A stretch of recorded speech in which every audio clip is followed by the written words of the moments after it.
dire que c'est probablement effectivement ce matin la délibération la plus importante qui nous est soumise, et dire que pour notre groupe, ce choix ne doit pas être un choix idéologique ou dogmatique.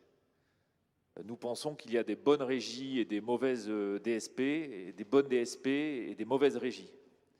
Et donc, pour pouvoir choisir le mode de gestion, il faut clarifier ce qu'on en attend concrètement. Ce qu'on en attend concrètement, nous sommes d'accord avec la nécessité de revoir la manière dont on gère cette ressource rare, cette ressource qu'il va falloir préserver, dont il faut maîtriser la consommation. Mais dans ce choix de nouveaux modes de gestion, il y a aussi la nécessité, je le dis, de faire des économies. Des économies au sens où tous les travaux auxquels j'ai pu avoir accès, nous avons pu avoir accès, notamment dans le cadre de la commission de contrôle, ont mis en avant le fait que cette concession de plus de 30 ans a généré en effet beaucoup de rentabilité pour son concessionnaire. Et donc se pose la question, dans votre proposition du passage en mode de régie, de la destination des économies qui vont être générées par ce nouveau choix de gestion.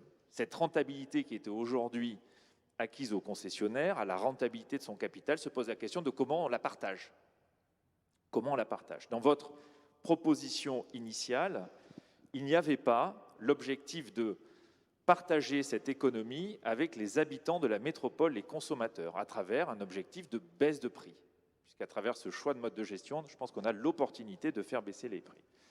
Nous vous avons proposé, Monsieur le Président, de rajouter cette mention dans cet objectif, dans les objectifs attendus de la régie. L'amendement que vous nous proposez ce matin est remis sur table, désormais fixe comme objectif à la régie aussi un objectif de baisse du prix de l'eau et donc d'associer les consommateurs et les habitants de la métropole aux gains liés à ce mode de gestion. Nous pourrons comme ça, in fine, voir si les objectifs de ce nouveau mode de gestion sont atteints ou pas aussi dans cette dimension-là. C'est la raison pour laquelle nous voterons favorablement le passage en mode de régie.